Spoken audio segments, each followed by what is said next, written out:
Hello and welcome back to another E3 2021 Summer of Gaming, Season of Gaming, Summer Games Fest. There's a lot of names flying around and there's lots of games being shown.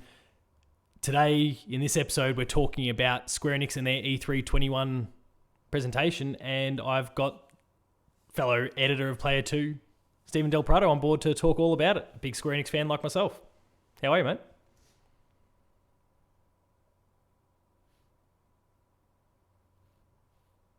Doing pretty well.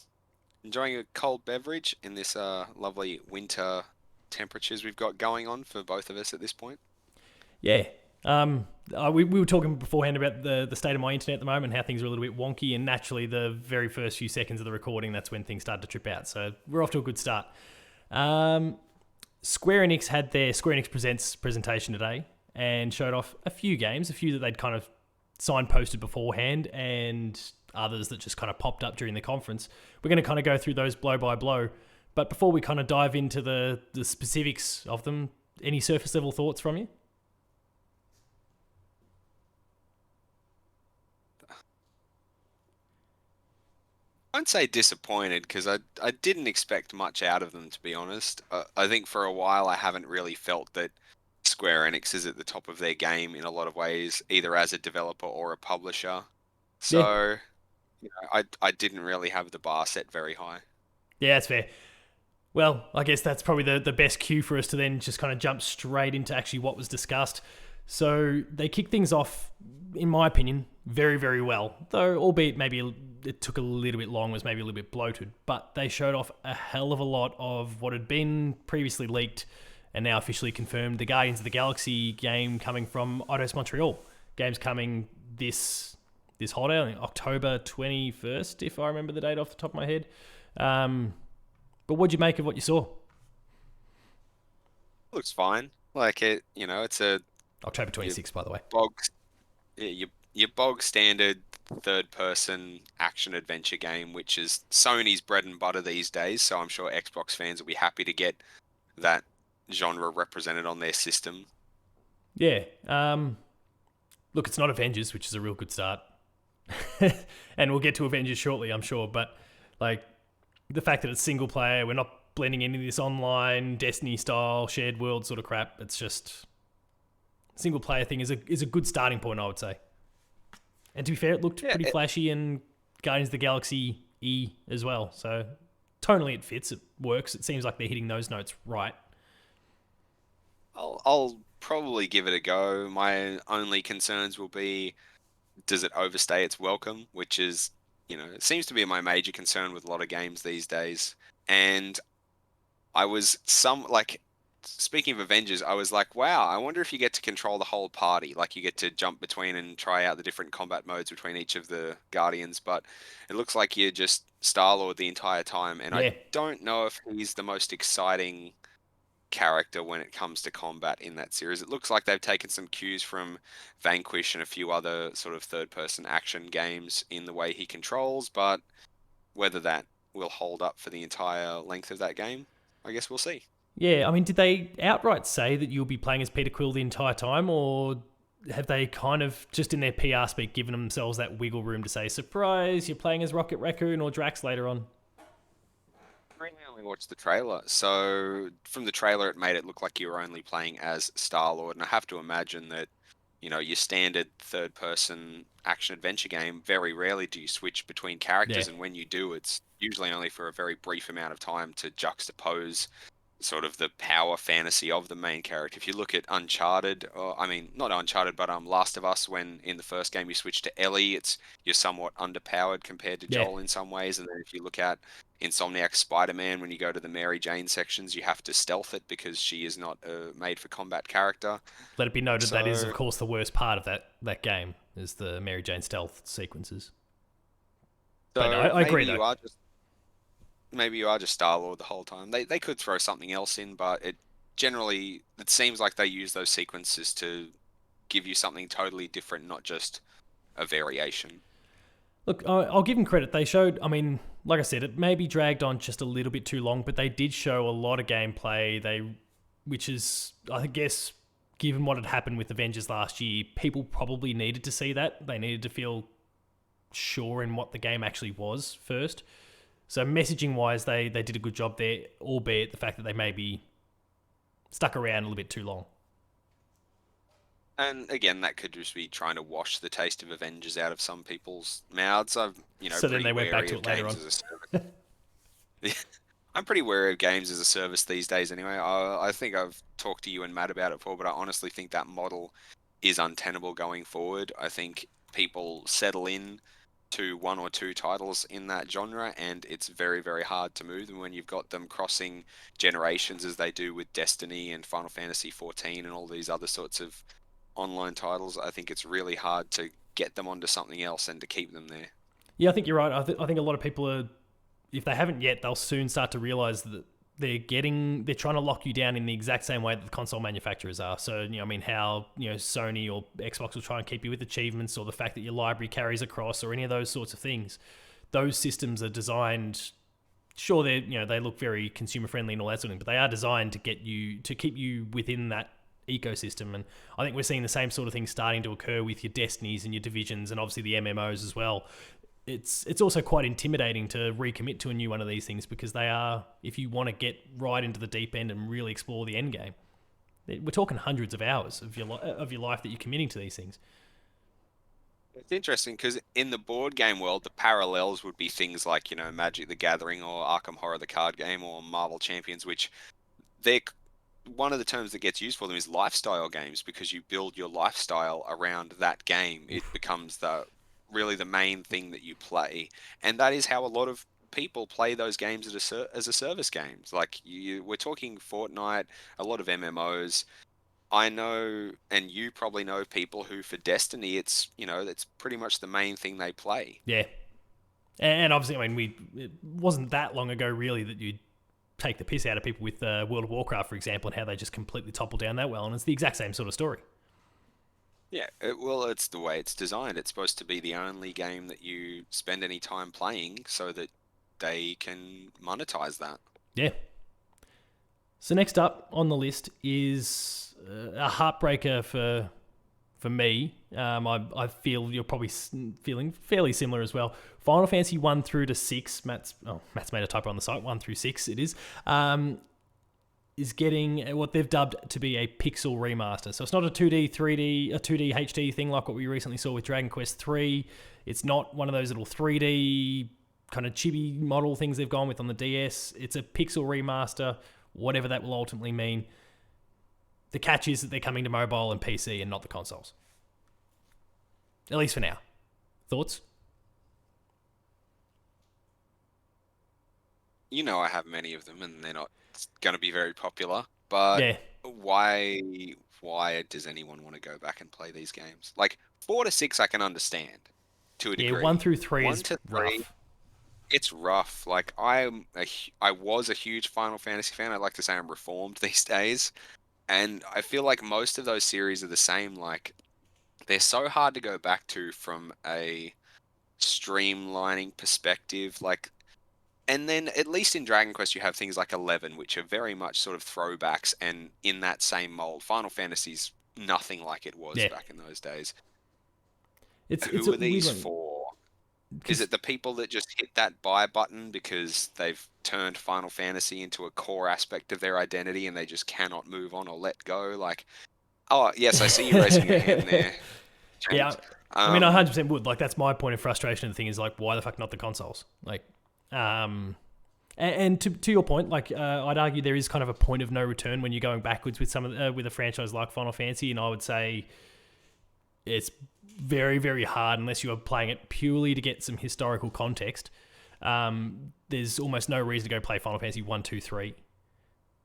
5, I'd views even from the argue, is in fact the same boat, but I know I kind of am in a minority when it comes to the stance on 5. 6 is obviously brilliant. I've been hoping for that, and probably my eyes lit up at this remaster, or this pixel remaster, just at the thought that I might finally get to play 6 on a more modern platform, because I don't want to play it on a mobile. And they've been weirdly holding back on that one of all the Final Fantasies. So it is odd. I mean, I look at the re-releases of 7, 8, and 9, and all of the usability adjustments they made to those, to streamline them, because a lot of that stuff is holdovers from old technology. A lot of the Yeah. systems and mechanics are the way they are because, one, that's how you did it, and two, the technology restrained them in such a way that they had to design it like that. Like, oh, these games have to be long, so there has to be random battles. We can't show enemies on the screen because we don't have the memory for that capability. All these other sorts of things that I wonder if they're going to put any of that stuff in there for these as well.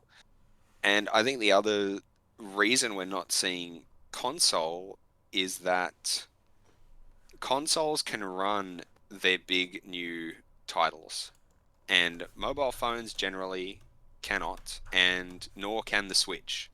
So I think the bigger Yes. shocker to We me are is that they've recording hidden this in it a now. vacuum right Yeah. now when it comes to the Switch.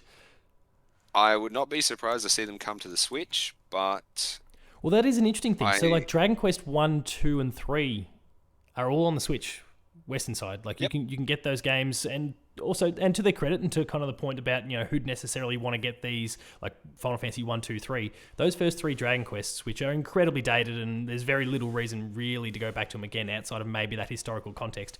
You can pick them up for less than $10 Australian, and that was their starting price a piece. So like they're not asking for a huge chunk of change to make it happen, which I appreciate. It would be a hard ask to go down the Nintendo model, for example, and stick a premium price on these things. So I do appreciate kind of their approach when it comes to the price side of things, but yeah, it's a tricky situation they're in, and again, they're leaving some markets out to dry, and probably I guess for something like Final Fantasy, you'd argue their most hardcore market out to dry at the moment. So it's a weird one. I can see that. But again, I also find something kind of hilarious about booting up a PlayStation 5 or a Series X, or even a beefy PC to run Final Fantasy 1. Yeah, no, I'd agree with that. It's a weird sort of look, but if they bring it to PlayStation, I'm 100% going to do it. It's a Square Enix. Speaking of games being remastered, the next one up is Legend of Mana, which we've known about for a while now. This isn't necessarily a surprise. In fact, the game's out in like 10 days from now. We were discussing it before we started recording. You're not overly big on Legend of Mana, neither am I really. It's, I mean, I did my gamer school thing there and addressed the whole thing, and it remained very neutral the whole way through because it was meant to be, very history based and just focus on the facts. But it's a weaker entry in the franchise. In fact, it's probably the point, I'd argue, where things really started to slide. It's kind of a tipping point. I did some importing on the PS1. I had legit copies of Chrono Cross and Xenogears and Legend of Mana, and that game sucked. Yeah. It was definitely not a high point for Squaresoft on the PlayStation 1. It's definitely not a high point for the Mana series. It's great that we're finally getting an official release in Australia, because Lord knows we haven't had one before this, but I'm just not interested in playing it. I'm just not interested in playing old-ass games that aren't as good as other old-ass games they have never officially released here. Chrono Cross and Xenogears. Look, it's a weird one, but you can also kind of see the pecking order in Square Enix's mind. So I think about how like Adventures of Mana, what was it called, Final Fantasy Legend or whatever back in the day. I can't remember what it was, but the one that ultimately kicked off, Final Fantasy Legend. It kicked off the Mana franchise.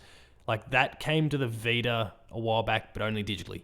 Then Secret of Mana rolled along, physical. Wait a minute. Are you suggesting that Square sometimes slap the Final Fantasy name onto products to boost sales?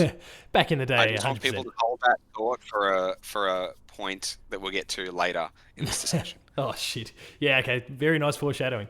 But then like Secret of Mana and Seiken Densetsu 3, or as we now know it, what they call it? Trials of Mana? Yeah, Trials. That's right. Trials of Mana, like they got the full retail treatment, and that's I think most people would agree they're the best 2 games in the series. And all of a sudden, we go back to a game that was considered a little bit lesser, and we're going back to a full all digital release here. And I'm sure that's going to continue. They are clearly making it a priority not the highest priority, but it's something on the list that we're going back through this franchise and getting them back out there. And you can see the pecking order internally and kind of how they rate these games in terms of profitability and worthiness in terms of how they're actually putting these games out there. Oh, for sure. And it'd be like the ease of up-resing them. And I have to wonder with, some of the AI technology that's out there now, how much of this is just them grabbing those old assets and feeding it through that tech to get those up-resed images? Because that makes things a heck of a lot It easier. does make a big difference, yeah. So I don't know. We'll see. Like, as we said before, the game's out in 10 days. Um, I'm in no great hurry to play it, though I won't object if it just lands on my desk, Matt. Um, and we'll see how that goes. The next chunk here is one that we can probably breeze through fairly quickly, unless there's any that really strike you. So we had kind of the mobile segment, which included Hitman Sniper. I believe is out in like a day or two. I think I spotted in the timeline there. So that's at the latest mobile entry. We saw that get announced. Was it the last Square Enix Presents, or maybe the end of the year last year? Somewhere around Hitman 3 time, I think was kind of when they announced it potentially. But yeah, it's out in a day or two. There's Near Reincarnation, which has been, I think, pretty big in Japan already and is now making the jump across, command-based RPG. And then Final Fantasy VII, The First Soldier, that's the Battle Royale one, I think. That also got a trailer, and that was basically just confirming that it's coming to the West, because up till that point it hadn't been confirmed. Any of those mobile games do anything for you at all? Hitman maybe, depending on the monetization model it's using, but the other two, absolutely not, because I know what monetization model they're going to be Yeah, using. the most cash grabby of the lot. I'm 100% with you. I'm tempted to check out Hitman, but that's about it.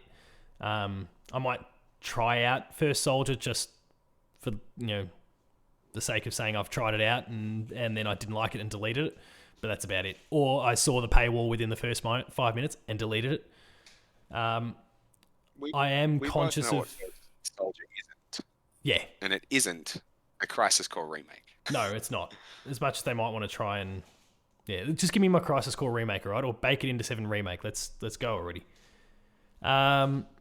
Next up is one of the other. Sorry, no, I think I've just missed one. There's Avengers as well.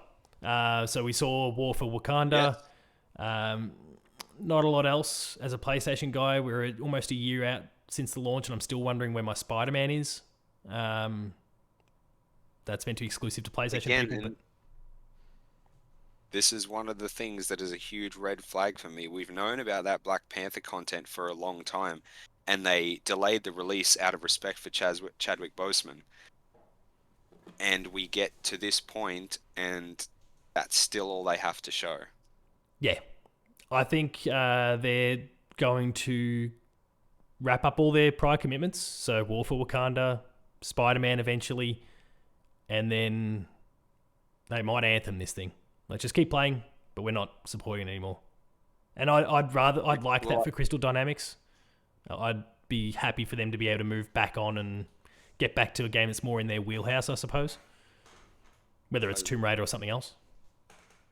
I might be misremembering, but I swear I've read something where Square Enix discussed that, yeah, like it just didn't do anywhere near the financials they expected it to or needed it to. Yeah, right. And they're a business. They get to a point where you're spending good money after bad. So It has actually become profitable in the end, and but not enough. It took a while. no, and They not were enough to in like for a while there. The losses they took from Avengers more than offset the incredible licensing profits a they lot of it. made from Final Fantasy VII remake. Like that remake was massive for them, and yet the losses they took for Avengers like killed those profits almost instantly. They've since clawed that back because they've been selling the game cheap, and they've managed to twist enough arms. I think purely through the Avengers name and nothing more. Young kids going, I And want to play again, as Iron Man or whatever. you've taken what is arguably the most profitable film franchise in the entire history of the art form, and you Butchered it. couldn't turn that into anything worth playing, apparently. It's a shame. And still surprising to this day. But but it's not surprising. Like games as a service, that so many of them live and die in that first month. Well, Oh, let's be yeah. honest, most of them die in that. But again, I guess where it's surprising to me is the fact that it's the Avengers. And to your point a moment ago, like you would have thought that even a somewhat mediocre title, they would have been able to push through that, but they haven't. So No. Uh, and I wonder if they wouldn't have done a bit better if they had have pushed it to this early window in the newer console generation, had a Yeah, bit more time to polish it, because that thing came out rough and it was already at a point where they'd pushed it back a number of times, and I think they had to shit or get off the pot. yeah, 100%. And I'd look at probably in many ways for the industry, it's probably not a bad thing. Like it's a big warning shot for everyone else that it doesn't matter how big you are, how successful you've been in the past. If you cock up, it's all over. Like you can be the Avengers and you can still fall on the sword. Like that's how volatile things can be. And so I think it's hopefully a good lesson for everyone else. Shame for the game, a shame for Square Enix, a shame for Crystal Dynamics, but they're all still here. They'll learn from it. You hope. I mean, Guardians of the Galaxy isn't a live service game, but this next one is Babylon's Fall, and that's really disappointing. Look, Platinum makes some great stuff. They are very talented developers, but I don't know if this one's gonna hit quite right. And that's okay because not everything you do can be the best thing you've ever done. Yeah, But as I've said, and this is, I don't know if I'm being overly judgy, but it really looks like multiplayer Lords of the Fallen with a smear of Skyward Sword art style over the top. yeah. It's kind of a hand painterly sort of thing, which I mean we were discussing before the recording, kind of the what I deem to be kind of the compression that they'd use for the sake of the stream, which didn't hold up compared to say what we saw from Guardians of the Galaxy or even what you call Life is Strange, which we'll touch on shortly.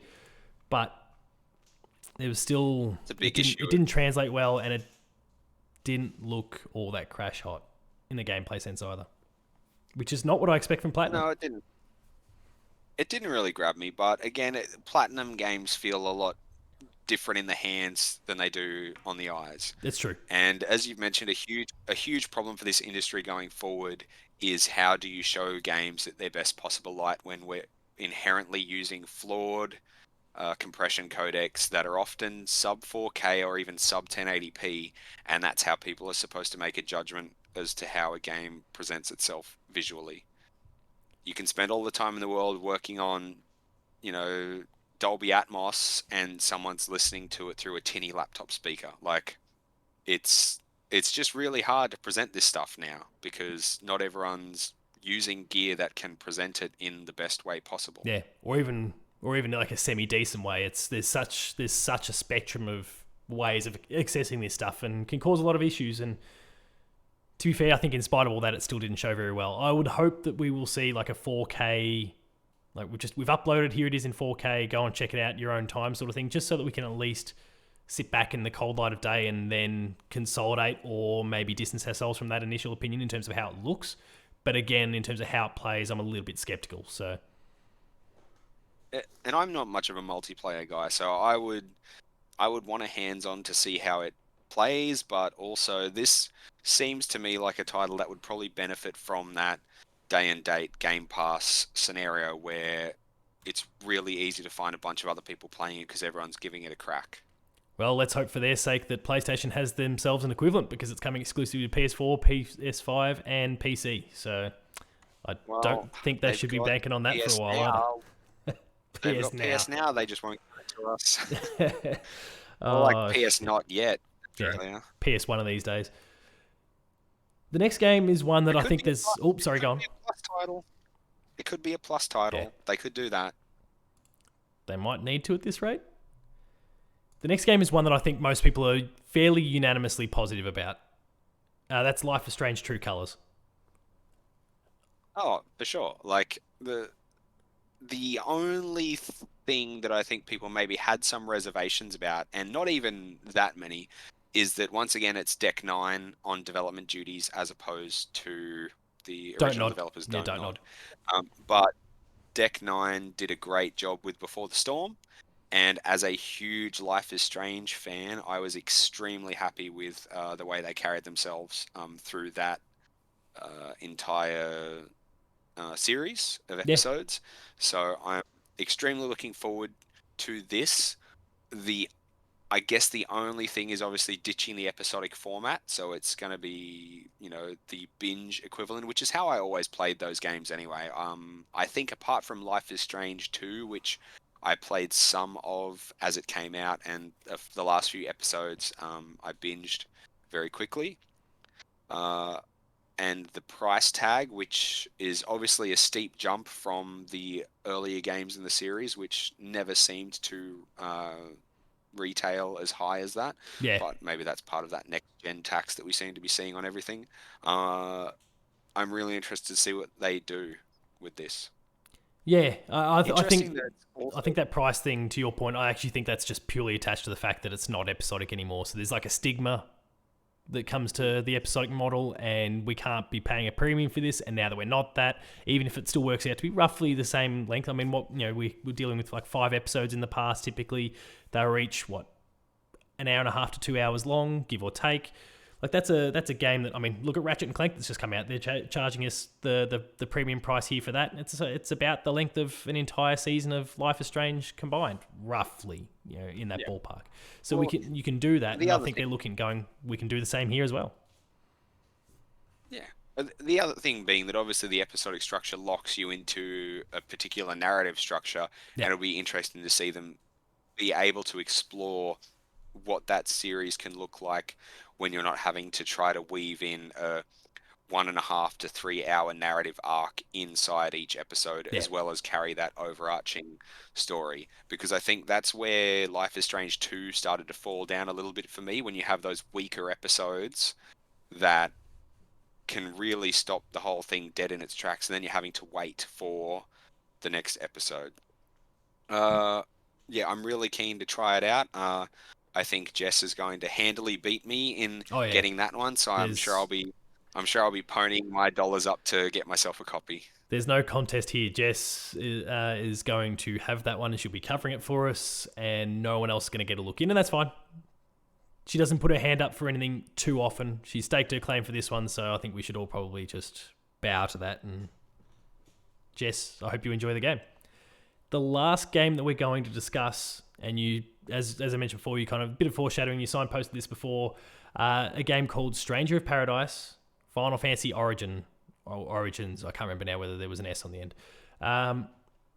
Origin, I think it's just Origin. But what did we make of this Team Ninja developed Final Fantasy game that many people were speculating, and things had kind of been leaked and rumored prior, was a Souls game that probably looks and feels a bit more like a DMC or Bayonetta style game in the end?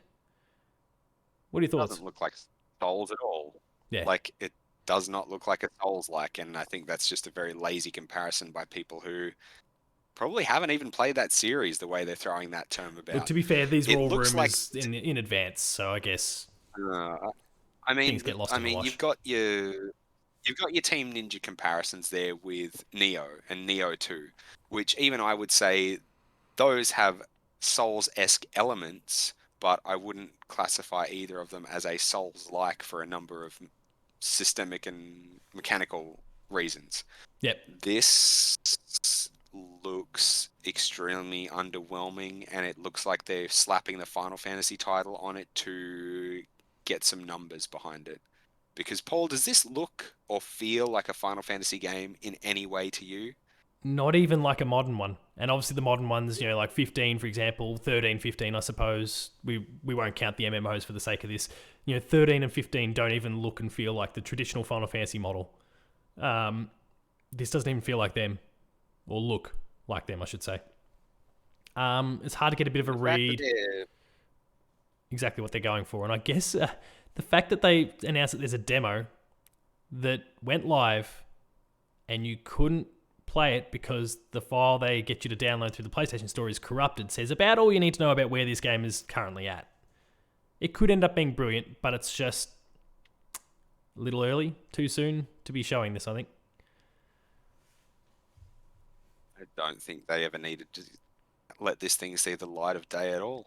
Oh, look, it is probably the thing, though. If we disconnected Final Fantasy in our heads, then maybe we'd be looking at this in a whole other light. But because they've attached it there is that association you start to make. I would absolutely I would absolutely look at it in a completely different way if they weren't trying to piggyback off the Final Fantasy name, and it's just so hacky and obvious that they're doing it.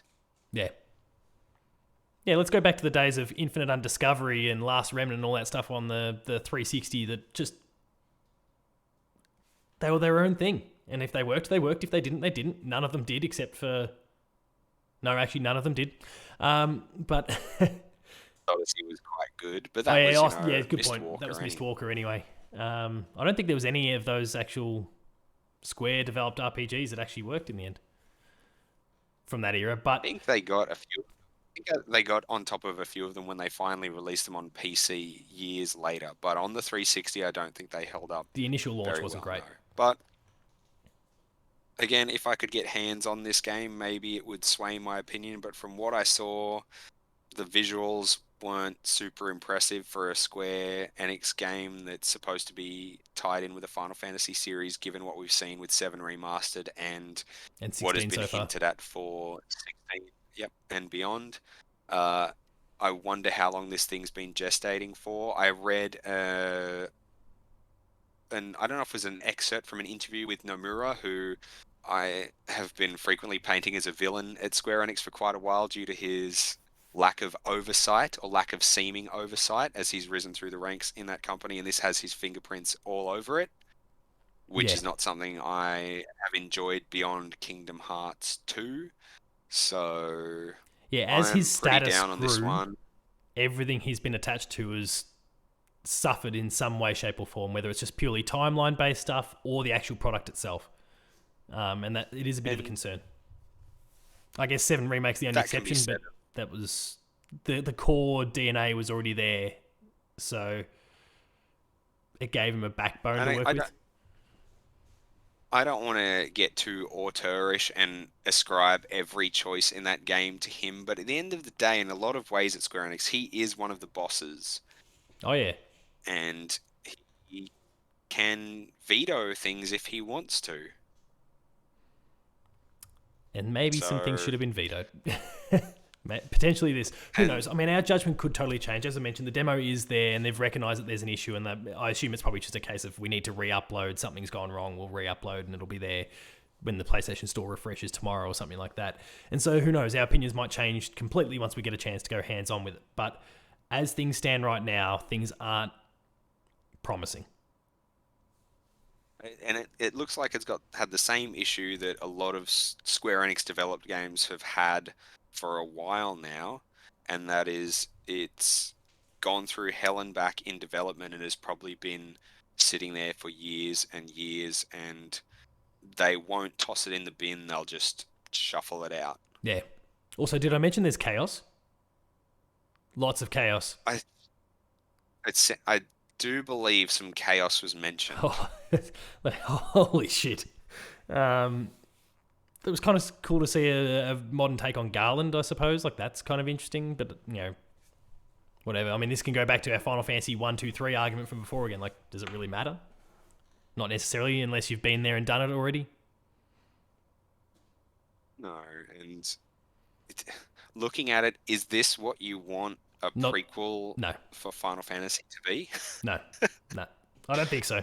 Angry Again, man with sword? Oh, wait a opinion minute, could that change, describes but half the protagonists in that series. good point.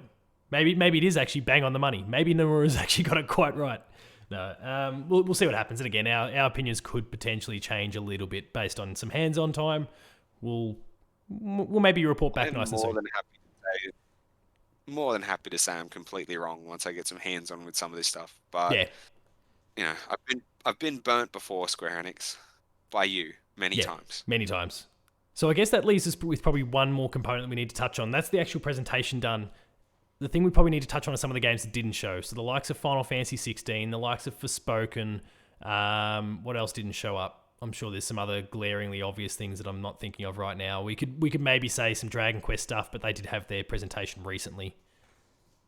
Fantasy 7 R2, Yeah, I'm which I'm glad they showed we would hear restraint. something about. I'm actually thrilled that they showed I'm restraint. kind of,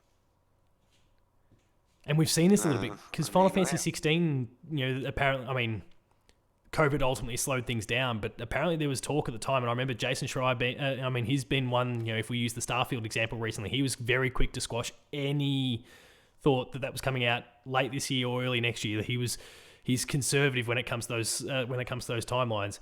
There was a period when that game was first launched where he was saying it was quite possible to come out this year, 2021. And obviously that isn't going to be the case anymore. But the fact that, there was that, at one point in time, there was the possibility that there was going to be a 12-month maybe turnaround between announce and reveal is incredibly unusual for a core Final Fantasy game. And especially, with what we'd seen with 15, with what we'd seen, even 13, I guess, took a while. But 13, what was Versus 13 became 15, Kingdom Hearts 3, Final Fantasy 7 Remake. Like, there was a long turnaround between all of these things, and that was unbelievably frustrating. And lo and behold, we saw all the changes that happened to Versus 13 that became 15 and all that sort of stuff. So I'm glad they're showing some degree of restraint, and I hope that applies here with Remake Part 2. I hope that the Yuffie DLC intermission hasn't been some giant distraction. The core team has been able to go about their business on Part 2 while intermission was developed, but that's now out as well. So fingers crossed we're in a good place for that one. I just hope it doesn't take us multiple generations to get all of those parts. But with some of the things that they did in 7R, I'm really expecting... I should say I'm not expecting that game to go the way it does in the original, let's say, because... Yeah, it does open up the possibilities that we could somehow be done after one other game.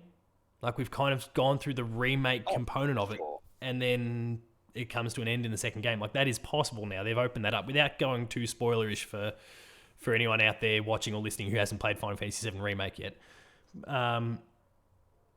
There is a possibility that they've set themselves up that they could wrap it up a lot quicker. And I think you've heard some comments from a few people working on the game that they were a little bit anxious about doing this, and they didn't want it to be a big, long 10-year endeavor. And maybe by setting things up the way they have, they've given themselves that scope to go, Part 2 is actually it. Or maybe 3 parts and that's it.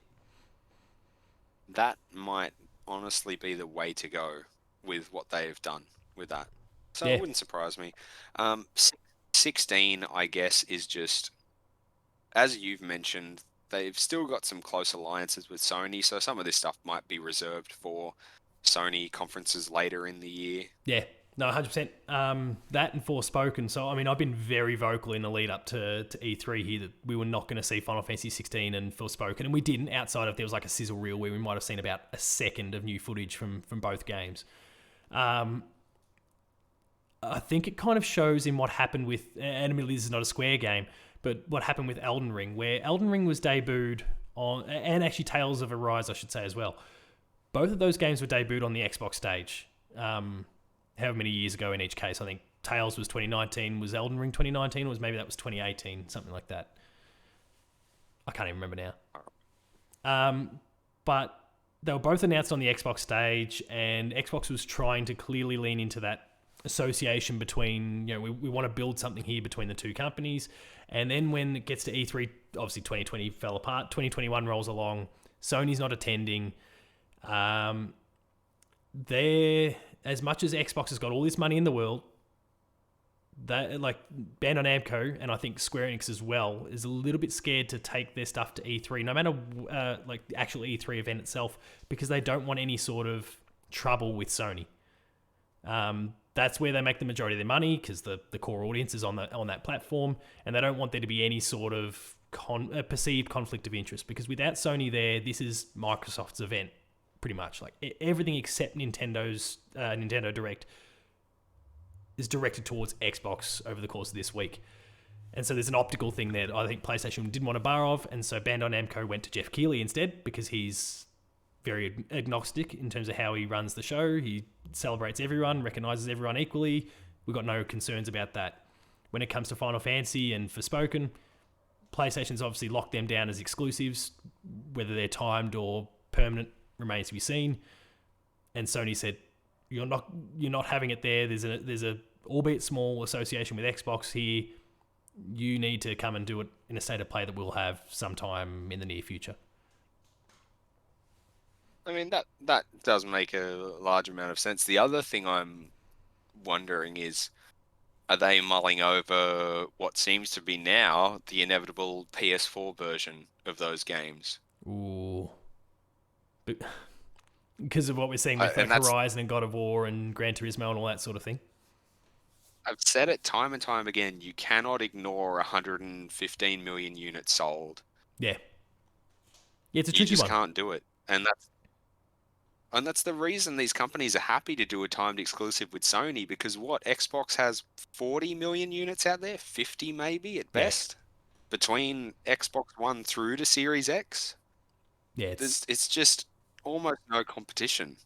I yeah, mean, I'd agree. clearly there's some, but I wonder if that's got something to do with it. And as we've seen with console stock shortages, it's going to be years before the PlayStation 5 is anywhere near that number. Like we're talking Yeah. 2024. Yeah. And I think And that's probably the and I earliest still think that it's going to get near and that. even then not, Yeah. like, it's selling better than the PlayStation 4 was during the same amount of time, but who knows if that's going to keep up and how quickly some of those PlayStation 4 owners can convert to the PlayStation 5, and also remembering that some of those PlayStation 4 owners converted to the PlayStation 4 Pro. Yeah. So, and they They're not might going to be feel the wanting to urgency hold out a little as bit much. longer. Yeah. And not to mention there is No, the not variable as that much. is Nintendo and what we potentially could be seeing happening tomorrow or beyond. We won't 100% get our hopes up around a Switch Pro or whatever it is tomorrow.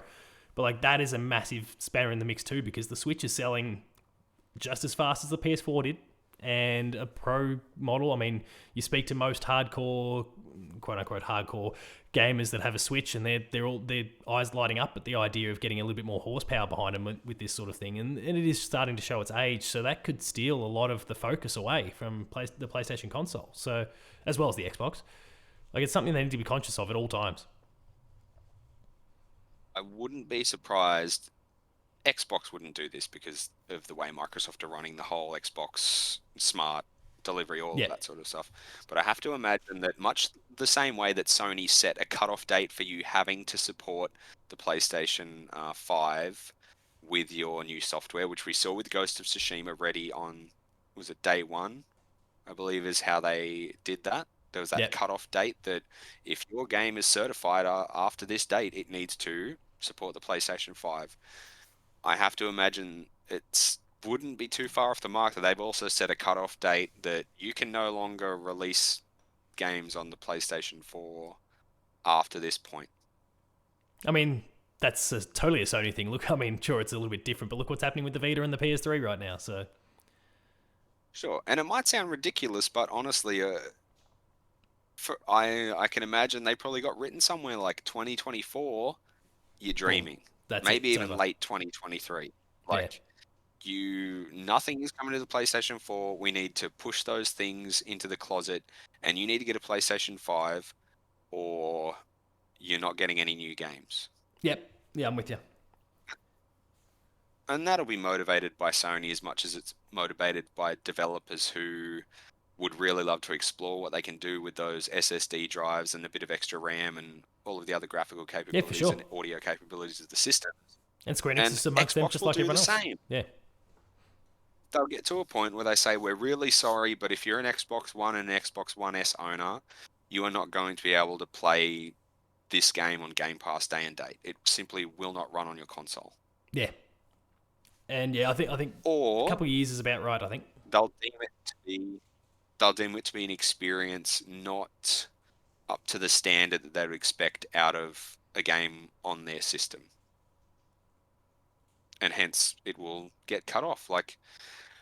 And that's the only dangerous thing I think that Xbox are doing with their smart delivery system, is building in that expectation that your old hardware should be supported for an extensive period of time, which, outside of backwards compatibility, which has always been extremely limited in the past, Yeah, is pretty dangerous. PC people are used to it, but PC people also know that if they're trying to run a new game on an old PC, it's not going to work. yeah. This thing's sustainable for only so long, so it'll be curious to see when that cutoff point happens for both the platform holders, Xbox and PlayStation, and then obviously what all the developers such as Square Enix kind of do in response. And I mean, that's where our conversation about Final Fantasy 16 and Forspoken and those sort of things start to really evolve and take form. Hell, maybe even Final Fantasy Remake Part 2. Like, who knows? It might be a little bit tinfoil hatty, but we did speak together about the distinct lack of stuff that's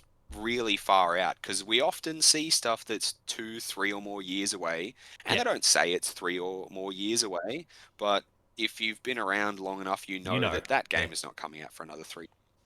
And I wonder if that's one of the issues around that, not just the COVID development cycle that's hampering everyone getting things done at the moment, but also the fact that there is going to be a cutoff at some point, and they need to look at PS4 units sold, PS5 units sold.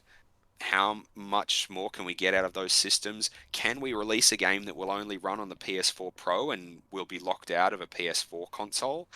They don't want to What is the overcommit. furthest date out we're happy to do? No, and why would you at this point? Yeah, I Like, don't blame them at all. there's stuff coming out. Next year we might know more, and I think there's going to be a pretty long crossover period. Like, maybe it would be even good for them to come out and say, hey, look, like, we're not showing you games that are 3 years away, because realistically, and I know this doesn't sound nice, but your nearly 8-year-old hardware is not going to be up to snuff by the time it's 11 years old. So you're going to need to get a new console. Yeah, sounds about right. They're interesting questions for Square Enix, for all the other third parties, but also the first parties. And I guess we'll have to see how that evolves with more of these directs, more of these presentations, more E3s. It's going to be kind of fascinating in the coming years. Oh yes, there's lots of excitement to be had, and unfortunately Square Enix didn't seem to bring a lot of it to this show. Yeah. But that doesn't mean they don't have a few aces up their sleeve going forward. They absolutely do. It's just a matter of how they choose to deliver them, and if they can deliver them a bit better than this, that'd be great. But that is our Square Enix E3 2021 conversation done. There's been a whole bunch of these that we've done so far. We've touched on Xbox, we've touched on Devolver Digital, Ubisoft, Koch Media, Koch, as we've discovered in recent days, not Coke like I'd been calling it. And there's more to come. We've got Nintendo. There's some other third parties as well. If their presentations are big enough, we might cover them as well. Been lots of really cool stuff over the last few days. And we mentioned Jess before. Jess is coming on to talk Nintendo with me in the next couple of days. So that's going to be great as well. So make sure you subscribe to the channel so you can catch up with that when it goes live. Visit the website, player2.net.au, where you'll catch up with all the written reports. Matt, we mentioned before, he's been doing write-ups for every single conference so far.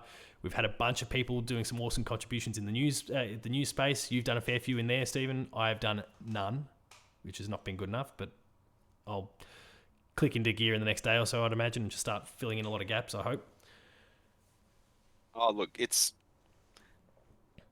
a lot of other people have said that E3 is a very difficult thing to keep up with a team of people, let alone, and that's an entirely staffed, fully funded team who often get sent there and put up in hotels and all these other nice things. And we are a bunch of people trying to do this on Australian internet at 2 a.m. in the morning often. So I would say that we're doing pretty damn well. We're doing a very good job, I think. So keep your eyes out for all that stuff, because there's heaps of awesome stuff for you to go check out. Stephen, thanks for coming aboard and sharing all your thoughts on Square Enix. I knew as soon as I kind of had you circled on my list as being the person to talk Square Enix, no matter what happened, it was going to be a fascinating conversation, and it absolutely was. So thanks for coming on board, mate. Worries, I'm always happy to shit on companies that I both love, and I only shit on because I love. Yeah, if I didn't love you, Square Enix, then I wouldn't care. Exactly. It's constructive criticism. And if you, the watcher or the listener, want to hear Stephen shit on people more, where would Twitter? Where should they be going? I should say. It's at Gorath44,000. It's probably just easier to look at the Player 2 thing and find me via that. And if you're watching the video, it's right above his head. So just look up Stephen. It's right there, hovering ominously above you. They're actually perfect. Exactly where you need to look. You couldn't have done that any better.